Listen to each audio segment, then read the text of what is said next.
فأنا ناصح لإخواني بالصدع بالحق تبيض وجوههم. السكوت في مسألة الحزبية يضرها، فاصدع بما تؤمر وأعرض عن المشركين.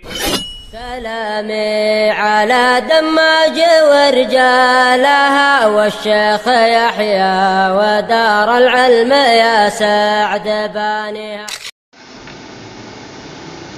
بسم الله الرحمن الرحيم. الحمد لله الذي أرسل رسوله بالهدى ودين الحق ليظهره على الدين كله وكفى بالله شهيدا. أشهد أن لا إله إلا الله وحده لا شريك له إقرارا به وتوحيدا، وأشهد أن محمدا عبده ورسوله صلى الله عليه وعلى آله وسلم تسليما مزيدا لا نبي بعده. إخواني في الدين أعزني وأعزكم الله جميعا وبارك الله فيكم. Kita lanjutkan bacaan berikutnya terhadap kitab Nuzhatul Qari fi Syarh Kitab al-Ilmi min Sahih al-Bukhari yang disyarah oleh Syekh Al-Allamah Zaid bin Hadi Al-Madkhali rahimahullah. Sekarang kita berada pada halaman 102, disimak yang punya kitab. As'ilatud darsi wa ajwabiyatuha wa ajwibatuha. Pertanyaan-pertanyaan yang ada pada pelajaran dan jawaban-jawabannya. As'ilatud darsi wa ajwabiyatuha wa ajwibatuha. Jawabannya. As-su'al awal, pertanyaan yang pertama, ma hukmu al-ityan bis-sunan ar-rawatib fi safar ilman bi anna al-musafira sayuqimu fil mantiqah allati ata ilaiha usbu'an. Hal fi'luha sunnatun am tarkuha sunnatun? Bagus sekali pertanyaan ini. Karena bagaimanapun kita semuanya tidak mungkin terlepas dari safar. Kita kadang safar, pergi jauh. Ternyata ada ilmu fikih yang perlu kita ketahui di sini. Pertanyaannya, apa hukumnya melakukan sholat sunnah ratibah ketika safar? Safar lah ya. Ilman, dalam keadaan mengetahui bahwasanya orang yang musafir ini akan tinggal di mantikoh, tempat tersebut yang dia datangi. Mantikoh itu suatu kampung tempat. Paham ya? Tinggal berapa? Usbu'an, sepekan. Jadi orang ini bertanya kepada Syekh, bagaimana kalau orang safar sholat sunnah ratibah. Ratibah itu qabliyah ba'diyah. Kondisi dia safar. Dan diketahui orang yang safar ini ingin tinggal di tempat tersebut sepekan. Berapa hari? Sepekan. Paham ya? Apakah perbuatannya itu sunnah atau meninggalkan sholat sunnah itu sunnah? Maksudnya sholat rawatib qabliyah ba'diyah ketika musafir itu sunnah, atau yang sunnah itu enggak melakukan sholat rawatib? Paham? Ini pertanyaannya. Bisa dipahami ya? Jadi yang sunnah itu ketika orang musafir habis adzan misalkan zuhur, asar, maghrib, isya misalkan ya, apakah yang sunnah itu melakukan salat ratibah qabliyah ba'diyah, ataukah yang sunnah itu tidak melakukan salat rawatib? Itu pertanyaannya. Paham? Karena kadang-kala orang kan musafir singgah di masjid. Perlu enggak dia salat sunnah qabliyah ba'diyah? Paham? Kita lihat jawabannya. Al-jawab, ar-rawatib fis safar la tusalla. Ingat-ingat ini, karena orang safar tuh biasanya capek, letih, pengennya cepat segera sampai tujuan, ya kan? Kalaupun pulang, perjalanan pulang pengennya segera sampai ke rumah. Mafhum? Kata beliau, salat-salat rawatib, diingat-ingat, qabliyah ba'diyah ketika safar tidak perlu dilakukan. Jadi kalau antum ingin salat yang wajib ada kalau safar. As-sunnah adamu fi'liha. Yang sunnah itu tidak perlu melakukan sholat sunnah. Paham? Tidak perlu melakukan sholat rawatib qabliyah ba'diyah, enggak perlu. Wa innama tusalla nawafil mutlaqah. Naam. Tapi hanya saja yang dilakukan sholat itu sholat apa? Sholat sunnah yang sifatnya mutlaqah. Mutlaqah itu enggak terikat dengan sholat maghrib, tidak terikat dengan sholat isya. Kalau qabliyah ba'diyah kan terikat dengan sholat wajib kan? Kalau sholat sunnah mutlaqah itu ya kapan antum masuk masjid sholat 2 rakaat misalkan. Paham ya? Nah, seperti apa kata beliau? Nawafilul lail. nawafil lil lail wan nahar. Salat-salat sunnah di malam hari dan salat-salat sunnah di siang hari. Oh, siang hari kan duha ya contohnya ya. Itu namanya nawafil yang sifatnya mutlaqah, enggak terikat dengan salat wajib. Paham maksudnya? Nah. Biqadri istita'ah, sesuai dengan kadar kemampuannya. Wa amma idza nawa al-musafir al-iqamata fi baladin arba'ata ayyam fa aktsar. Ini penting sekali ini, banyak pertanyaan biasanya arahnya ke sini. Kalau sudah berapa hari ya? Boleh mengqadha, boleh menjamak mengqasar kalau berapa hari. Nah ini, pahami Bapak ini. Dan adapun apabila dia meniatkan, musafir meniatkan, ingat-ingat musafir meniatkan iqamah, ingin tinggal menetap fi baladin, di suatu negeri arba'ata ayyam fa aktsar, 4 hari atau lebih. Berarti para ulama ketika menjelaskan 4 hari atau lebih ini patokannya maksimalnya 4 hari. Kalau antum ingin jamak qasr, itu selama antum niatkan tinggal di tempat itu hanya 4 hari, silakan jamak qasr. Paham? 4 hari. Tapi kalau antum meniatkan 4 hari ke atas, sepekan otomatis 4 hari kan. Begitu datang mukim. Begitu datang langsung mukim. Salatnya seperti orang mukim. Paham? Tapi kalau antum meniatkan hanya 3 hari, 2 hari, 4 hari maksimalnya, silakan jamak, silakan qasar. Paham? Berarti ada 3 nanti, ini baru 2. Yang ketiga, mutaraddid. Mutaraddid itu orangnya enggak jelas gitu. Ya kadang bisnismen, orang suka bisnis misalkan enggak jelas, kadang kelompar-kelampir, dalam artian bolak-balik enggak jelas itu. Maksudnya enggak jelas dia mau mukim atau mau musafir. Itu bebas melakukan sebagaimana orang safar. Jamak dan qasar. Beda atau sama? Beda ya, 3 keadaan. Pertama, pahami baik-baik. Kalau dia meniatkan ingin tinggal lebih dari 4 hari di suatu tempat, begitu datang mukim. Mukim, paham? Melakukan sholat seperti orang mukim, yang 4-4 seperti itu ya. Tapi kalau dia yang kedua, kalau dia ingin meniatkan hanya 3 hari, 2 hari, 1 hari, 4 hari saja, di tempat tersebut boleh melakukan apa? Sebagaimana lakukan orang yang safar, jamak dan qasar. Maksimal berapa? 4 hari. Yang ketiga, mutaraddid. Orang yang dia enggak jelas antara mukim atau musafir. Masih intinya masih bolak-balik lah. Itu dia melakukan sebagaimana orang safar. Paham? Kita lihat biar tambah jelas. Fa inna hukmahu hukmul muqim. Maka sungguhnya hukum orang tadi seperti hukum orang yang mukim. Fi itmamis shalah, dalam masalah penyempurnaan salat. Yang 4 juga 4, yang zuhur di waktu zuhur. Ini kalau meniatkan apa? Lebih dari 4 hari. Maksimalnya berarti ya. Nah. Mafhum soalnya? Kata beliau, wa hina idin yusra' fi haqqihi. Maka pada waktu itu juga disyariatkan pada haknya iqamatus sunan ar-rawatib al-lailiyah wa nahariyah. Berarti kalau dia niatnya ingin tinggal sepekan, lebih dari 4 hari otomatis kan, maka dianjurkan, disyariatkan bagi dia untuk sholat rawatib, qabliyah ba'diyahnya silakan. Mahum. Nah, kenapa para ulama membatasi hal ini? Tentunya di sana ada dalilnya. Hanya saja mereka silang pendapat mengenai batasan ini. Ada yang mengatakan sepekan, ada yang mengatakan barakallahu fikum 4 hari lebih, ada yang mengatakan seperti 3 hari atau semisal. Tapi yang kuat wallahu alam 4 hari ini maksimal.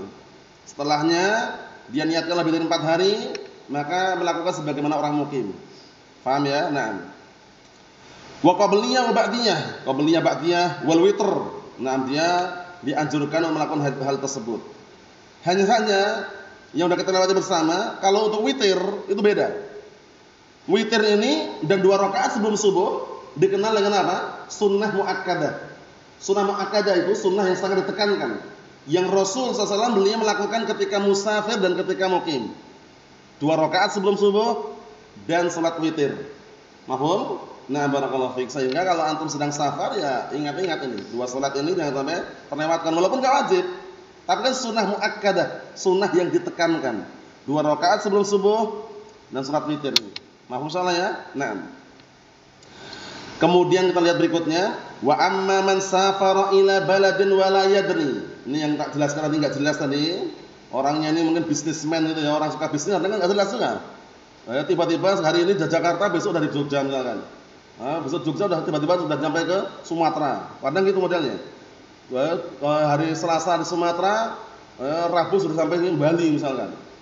Kadang seperti itu. Jadi yang seperti itu bagaimana keadaannya? ternyata ada hukumnya juga, ada solusinya juga. Wa amma man safara ila baladin wa la yadri mata yansarif minha aghadan aw ba'da ghadin aw nahdzalik. Dan adapun dipahami ya, orang yang safar ke suatu negeri tapi dia enggak tahu kapan dia akan meninggalkan negeri tersebut. Apakah besok atau besok lusa lagi? Apakah besok atau besoknya lagi? Atau semisal itu, fahada hukmuhu hukmul musafir. Ingat ya rinciannya ada 3 ya. Maka hukum orang tersebut seperti hukum orang musafir. Paham? Fi qasdis shalah rubaiyah wa adam salat rawatib. Seperti meringkas salat-salat yang 4 rakaat dan tidak perlu melakukan salat rawatib. Mafhum? Berarti totalnya ada berapa? 3. Mafhum? 3. Yang pertama, kalau dia meniatkan hanya 4 hari atau di bawahnya 1 hari, 2, 3 hari, 4 hari, maka dia boleh menjamak qasar. Paham? Selama di situ jamak qasar silakan. Tapi kalau dia meniatkan lebih dari 4 hari, paham? Nah, barakallahu fiik, maka begitu datang dia enggak menjamak qasar, langsung mukim sebagaimana orang mukim. Yang ketiga, kalau dia tidak ada niatan, dia enggak jelas, belum tahu kapan dia akan pergi dari negeri itu. Paham ya? Masih wirawiri istilahnya. Paham ya? Maka dia melakukan hukumnya sebagaimana orang musafir. Mahum? Nah, kita lanjutkan lagi. Ini bagus ini masalah fikih tapi beliau dimasukkan di sini kan ada pertanyaan. Nah, kita lihat. Kata beliau barakallahu fikum walahu an yatanaffal bima syaa. Boleh bagi dia untuk melakukan salat sunnah dengan apa yang dia sukai. Kama kana salafus yaf'aluna dzalik, sebagaimana dahulu para salaf melakukan hal tersebut. Nah, hadzal ladzi dhahara li, ini yang nampak bagiku fil maudhu' dalam pembahasan ini. Nah, ini pendapat yang kuat. Wa alaihi a'immatul ilm minas salaf wal khalaf, dan di atas pendapat tersebut para a'immatul ilm dari kalangan as-salaf pendahulu atau dari kalangan orang-orang belakangan. As-su'al, pertanyaan kedua. Jazakallahu khairan, kata beliau, hunaka ba'dun nas yaqul inna tafzira fi biladi ahli al-kufr na'am haqqun muqabalatun lima yaf'alunahum min majaziril muslimin fi Palestin wa ghariha. Fama huwa al-aslu fi hadhihi masalah? Pertanyaan bom bunuh diri. Paham ya? Nah, karena tafsir itu meledakkan diri. Paham ya? Meledakkan diri atau meledakkan bom ke orang lain.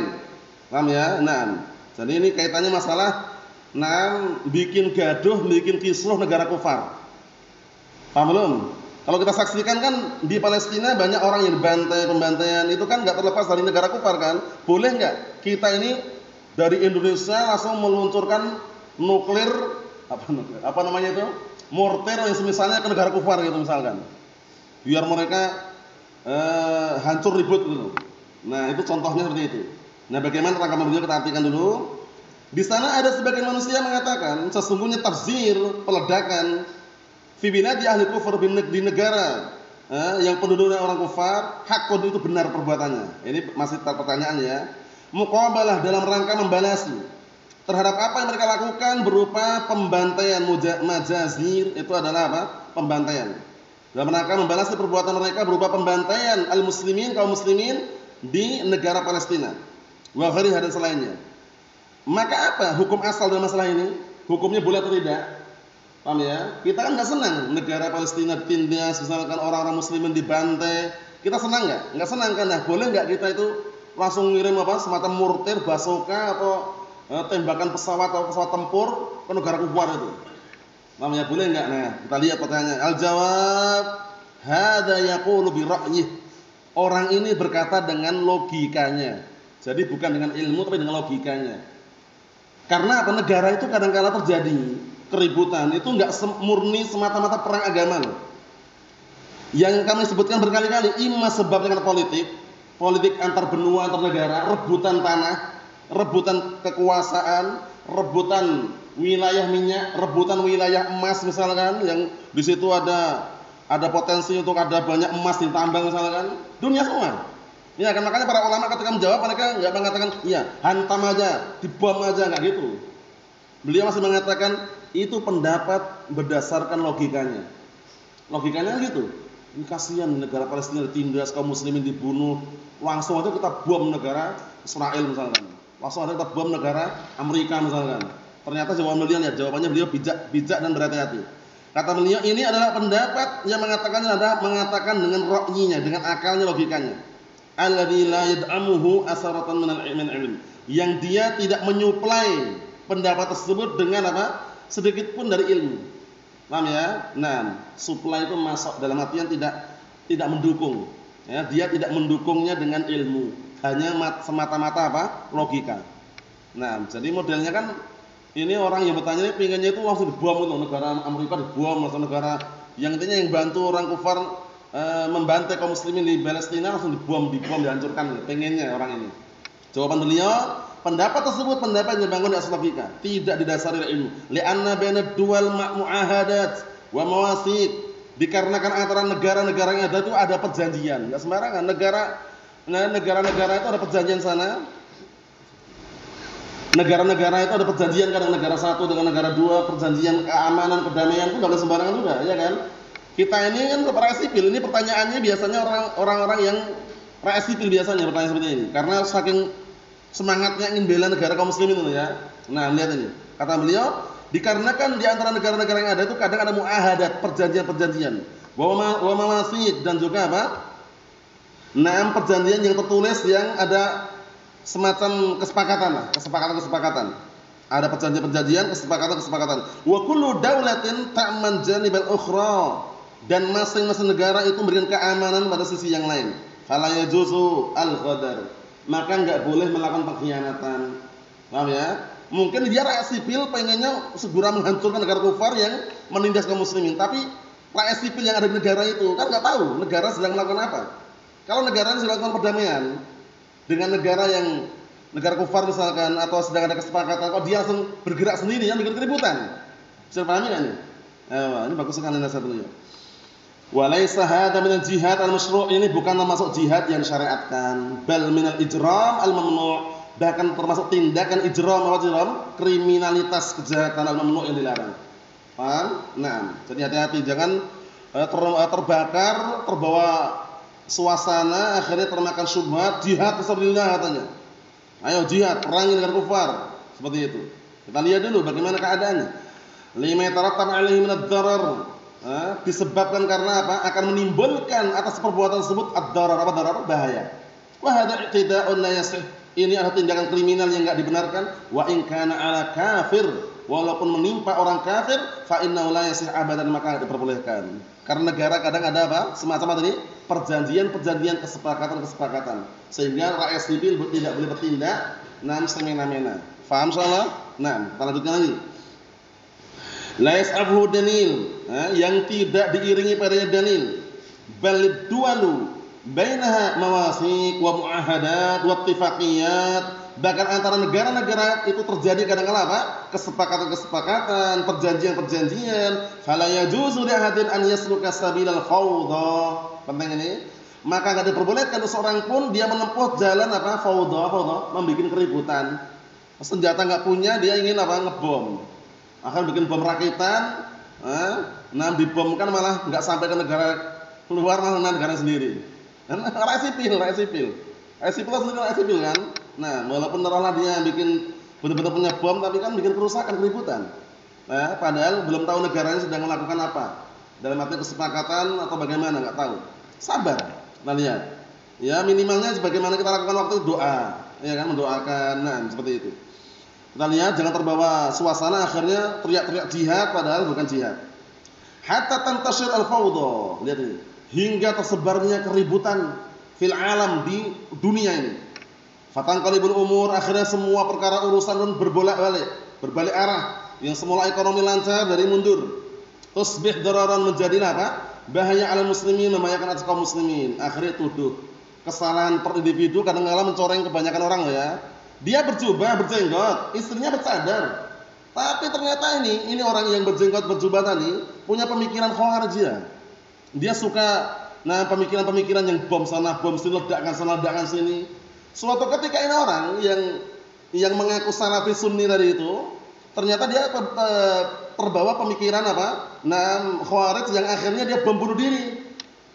Paham? Setelah terjadi bom bunuh diri, akhirnya imbasnya mengena ahlus sunnah. Karena ahlus sunnah pakaiannya sama. Mereka itu yang menyamai, bukan kita menyamai mereka pakaiannya. Paham ya? Nah, akhirnya ahlu sunnah tuduh teroris, gini, kada, ini kayak gini. Berarti semua ahlu sunnah itu kayak gitu orang yang kemarin bom bunuh diri. Nah, tuduhan kan, padahal kesalahan per individu. Secara syariat nggak boleh, kesalahan per individu nggak boleh nisbahkan semuanya. Ini individu yang satu tadi itu, dia melenceng karena pemikirannya.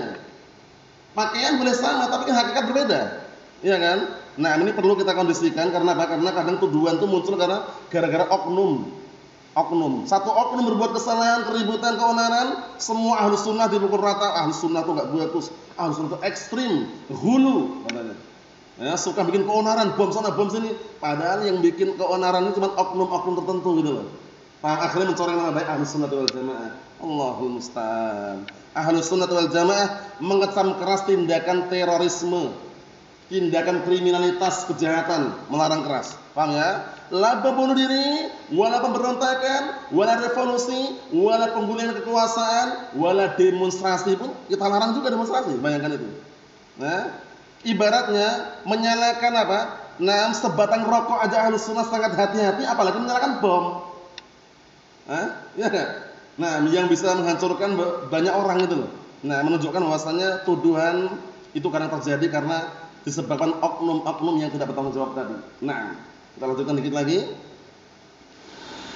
Kata beliau barakallahu fikum, fatanqalibul umur tusbih dararan 'alal muslimin wa 'ala ghairihim. Akhirnya semua perkara menjadi berbalik. Diperhatikan itu ya. Menjadilah bahaya untuk menimpa kaum muslimin dan menimpa selain mereka, wa 'alal bura'a minan nas, dan menimpa orang-orang yang berlepas diri dari kalangan manusia, orang yang enggak ikut campur pun kena juga itu. Orang-orang yang lagi nyapu di pinggir jalan kena juga. Orang lagi tanam padi di sawah kena juga. Orang enggak tahu apa-apa. Imbas perbuatan yang tidak didukung oleh syariat tadi. Walladzina asamal islamu dima'ahum. Sebenarnya yang menjaga darah-darah mereka itu adalah Islam. Sedangkan agama Islam menentang keras tindakan teror, radikal, kriminal. Mereka sangat anti yang namanya tindakan tersebut. Karena apa? Karena termasuk dasar pokok agama Islam jalbul manafi' wa daf'ul madar. Mendatangkan manfaat, menghilangkan bahaya. Sedangkan bom bunuh diri membahayakan orang lain atau tidak? Orang lain dan dia sendiri. Bosnya dia mana? Suruh muncul bosnya orang ini yang suka bom bunuh diri ini. Bosnya suruh muncul. Pimpinannya mana? Pimpinannya sibuk. Chattingan sana kemari nyari dana. Dana teroris. Ya kan? Katanya surga Firdaus, dia enggak maju duluan. Antum perhatikan baik-baik, seringnya yang maju itu bukan pemimpinnya, seringnya anak buahnya. Kalau yakin surga Firdaus di hadapannya, kenapa nyuruh orang lain? Kita aja pengennya mendapatkan apa kita nih? Surga Firdaus kan? Ini orang ngasih motivasi, dorongan dengan pemikiran mereka, ternyata apa? Yang terkenal adalah anak buahnya, dia enggak maju duluan. Seharusnya dia nyontohkan, nah kami duluan ya, tak contohkan. Surga Firdaus ini, pemimpinnya langsung maju, bom bunuh diri selesai dah. Biasanya anak buahnya yang kena biasanya. Anak buahnya maju, pimpinannya masih hidup. Mulai dari jaringan Al-Qaeda, atau yang dikenal N11 di Indonesia ya, NII, atau mulai dari kalau di Yaman Al-Qaeda, atau Daesh kalau di luar sana ISIS, hati-hati. Atau di Indonesia JAD, Jamaah Ansarud Daulah, atau JAD pakai T, Jamaah Ansarut Tauhid. Itu satu paket semua itu. Satu paket, satu frekuensi. Makanya hati-hati. Kadang namanya berubah-ubah itu JAD pakai D sama JAD pakai T itu satu paket, cuma perubahan nama aja kadang-kadang. Kalau pakai T Jamaah Ansarut Tauhid, bagus namanya emang. Pakai D Jamaah Ansarud Daulah, menolong negara dengan agama Islam. NII N11 Negara Islam Indonesia. Al-Qaeda kalau Yaman Al-Qaeda. Paham ya? 6. ISIS yang viral itu kalau di Yaman Daesh, Daulah Islamiyah Syam dan Suriah. Seperti itu. Allahu musta'an. Yang jelas itu semua kita harus paham. Kenapa? Karena jangan sampai gara-gara melihat orang penampilan Masya Allah sorban hitam, jubahnya panjang, kemudian berjubah memakai rompi, tulisan kalimat La ilaha illallah Muhammadur Rasulullah, pakai bendera hitam, tertarik. Katanya panji hitam dari timur, kan? Timur mana? Allah musta'an. Jangan tertarik ya, hati ya. Perlu ilmu, jangan sampai kita termakan syubhat mereka. Kelihatannya Masya Allah membakar Islam, membakar apa ya? Membakar lemak-lemak yang ada itu istilahnya, kelihatannya itu. Awalnya jadi semangat, tapi lihat dulu semangatnya di atas apa itu. Iya kan? Nah, bendera yang mereka bawa Katanya panji hitam di timur bertuliskan Muhammad la ilallah Muhammad Rasulullah. Seperti bendera yang di Indonesia itu bendera HTI, Hizbut Tahrir Indonesia. Ini bukan di Indonesia, di Yaman sana juga ada Hizbut Tahrir juga. Di luar sana banyak juga. Paham ya? Panji hitam dari timur katanya. Timur yang mana? Allah musta'an. Nah, kita lihat lagi dikit lagi baru pas titik itu ya. Hadza tafzir wa hadhihi ikhtiyalat. Peledakan ini dan penculikan ini ikhtiyalat penculikan itu karena orang diculik dibunuh itu. Wa hadhihi amaliyat al-irtijaliyah asy-syaitaniyah dan perbuatan-perbuatan yang sifatnya spontanitas ini, irtijaliyah spontan artinya tiba-tiba meledaknya spontan semua, ya kan? Yang munculnya dari pemikiran syaitan maqamat ala adillatin kitab sunnah, tidak tegak di atas dalil Al-Qur'an dan As-Sunnah. Tidak tegak di atas dalil Al-Qur'an dan As-Sunnah. Jadi jangan sampai terbakar semangatnya gara-gara tulisan la ilaha illallah Muhammad Rasulullah. Kadang orang tertarik itu ya. Wow, sorban hitam gitu ya, kemudian pakai rompinya loreng ya kan. Kemudian Allahu Akbar. Paham ya? Nah, tertarik jangan. Lihat dulu ideologinya, pemikirannya apa pemikirannya. Masa katanya Ahlus Sunnah malah mengkafirkan negara sendiri yang negaranya apa? Kalau mayoritasnya kaum muslimin misalkan. Kemudian tidak merinci hukum yang bukan dari Al-Qur'an Sunnah, langsung tiba-tiba seperti itu. Allah musta'an. Hati-hati barakallahu fiik. Ya kadang nampak ada enggak nampak, tapi yang paham syariat insyaallah akan nampak bagaimana ideologi mereka. Bal bihasbi fahimil khati'ah, bahkan sebabnya karena apa? Tergantung pemahaman mereka yang keliru, akhta'a fiha ahluha, yang pemiliknya itu keliru dalam hal tersebut, fahamalu auzarahum wa auzara man adalluha bighairi ilmin, ngeri. Maka mereka ini orang-orang yang punya pemahaman yang sesat yang keliru ini, mereka akan memikul dosa-dosa mereka, pengikutnya dimikul dosa-dosanya. Kemudian memikul dosa-dosa orang-orang yang mereka sesatnya, ngeri. Satu pemimpin nyesatkan 1000 orang misalkan. Antum ingat orang Khawarij di zaman Ali bin Abi Thalib yang mereka berkumpul di Lembah Harura? Jumlahnya banyak kan? 6.000 pasukan, bayangkan itu. Di dakwah Abbas kembali berapa? 2.000. Yang 4.000 masih banyak diperangi oleh Ali bin Abi Thalib dan juga yang lainnya. Nah, ini orang yang menyesatkan ini yang mikul dosanya, ngeri sekali. Bi ghairi ilmin, yang mereka menyesatkan tanpa ilmu, mimman jannaduhum, yang mereka bikin mereka semacam berkelompok-kelompok tentara-tentara, fa'ata'uhum, akhirnya mereka mentaati pimpinan mereka, wattaba'uhum, mengikuti pimpinan mereka bi ghairi burhan, tanpa argumen bukti yang jelas. Bal aqna'uhum bi annahum fi jihadin fi sabilillah. Bahkan mereka pimpinan sesat ini menenangkan mereka pengikutnya bahwasanya mereka berada di jihad fi sabilillah. Begitu datang ke pondoknya pertama kali buka kitabul jihad. Sahih Bukhari rujukannya. Sahih Bukhari bagus kan? Tapi langsung kitabul jihad. Paham ya? Kalau kita kan urutkan ya kan? Kitabut taharah ya kan? Kitabus shalah, kitabul jihad lalu dibuka. Nah, ternyata yang jihad itu enggak paham taharah, enggak paham salat. Pokoknya jihad. Ini hati. Makanya hati-hati barakallahu fiik. Jihad itu ada prosesnya, ada tata caranya, ada fikihnya. Wa kadzdzabu bidzalik, pada mereka berdusta atas hal tersebut. Berdusta dalam hal tersebut. Innamal jihadul haqqu, perhatikan itu, hanya saja jihad yang benar alladzi tawaffarat syurutuh wa intafat mawani'uh, yaitu jihad yang terpenuhi syarat-syaratnya dan tertiadakan penghalang-penghalangnya. Fahal salakat al-fi'atu dhalatu tariqal jihadil haqqi, apakah kelompok yang sesat tersebut menempuh jalan jihad yang benar? Wal jawab la, tidak. Mereka tidak menempuh jalan yang benar.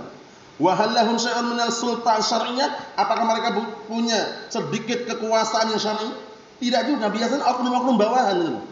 Enggak punya kekuasaan mereka. Atau pemberontakan itu. Pemberontakan di suatu negara itu biasanya oknum-oknum bawahan, mungkin ada orang yang kerjasama dengan orang luar, dikasih senjata, akhirnya ribut mereka. Ya, seperti sekarang yang belum selesai dari sana, KKB, kelompok kriminal bersenjata di Papua sana itu. Paham ya? Itu kenapa dinilai sebagian orang sebagai teroris? Padahal enggak berjubah. Ya kan? Enggak berjenggot juga kan? Kalau berjenggot paling jenggot orang enggak paham aja. Ya, pakaiannya kayak tahu inilah di Papua. Ya, sebagian yang namanya kelompok tersebut kan bukan karena jubah atau cadarnya, bukan. Ideologinya, pemikirannya. Membuat kegaduhan, merusak ketentraman, kenyamanan, ketenangan negara. Itu masuk tindakan teroris. Hati-hati.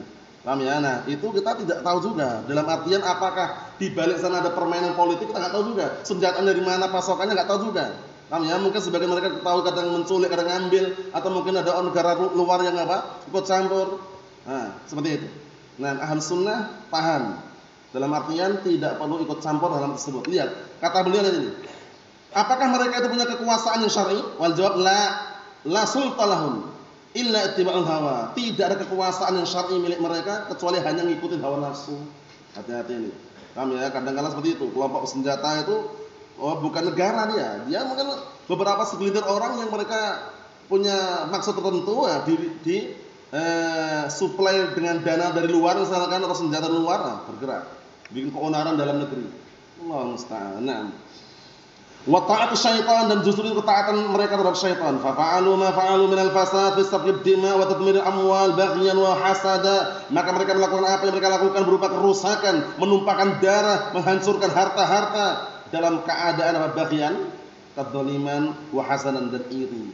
Lihat, seharusnya kan kalau seandainya ada keributan ekonomi naik kan, tapi gara-gara keributan orang ekonomi turun, apa? Orang takut, mau kerja takut dulu. Iya kan? Nah, gara-gara teror dan semisalnya. Akhirnya ekonomi turun. Nanti kalau ekonomi turun, salahkan pemerintah. Iya kan? Kalau orang bawahan level rakyat sipil yang paham agama gitu. Iya kan? Nanti kalau ekonomi turun, ya salahkan pemerintah. Nanti kalau demonstrasi, wah demo ada respon, rusak barang-barang itu punya pemerintah. Dibakar sana, bakar sini. Waktu yang listrik kalaupun mungkin kan dihancurkan misalkan. Ya kan? Akhirnya ujung-ujungnya pemerintah kan otomatis setelah selesai demo memperbaiki apa? Tempat-tempat mereka lagi. Akhirnya dananya yang seharusnya mengalir masyarakat dipakai mereka perbaiki lagi. Ekonomi turun, mau kerja takut.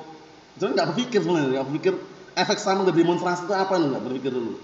Demo teriak-teriak, kemudian nggak direspon, dirusak ini, diledak sana dibakar, dibikin kerusakan, akhirnya udah orang besoknya kerja pun takut juga lewat situ. Akhirnya kerja, kan turun nggak kerja, turun, nggak berpikir itu loh. Nah, Ahlus Sunnah, masya Allah, alhamdulillah, bersyukur ya, alhamdulillah, bersyukur. Saya, mereka teriak-teriak, ya kan, mereka ribut, ya kan, ada yang meledakkan sana, ada yang bakar sana, di masjid santai, tenang, ya kan, alhamdulillah. Nah, dari sini, dikit lagi, dzulman wa udwanan, bentuk kedzaliman dan juga permusuhan. Fa'alaihim ma yastahiqun min 'uqubati ahli al-fasad wal ijram, maka semoga mereka mendapatkan apa yang berhak untuk mereka dapatkan berupa hukuman-hukuman orang yang bikin kerusakan dan orang yang melakukan tindakan kriminalitas. Wallahu a'lam shawab. Yang berikutnya insyaallah pada pertemuan akan datang sekaligus menyelesaikan pembahasan pertanyaan ini. Nasallahu as-salamata wal afiyah walhamdulillahirabbil alamin.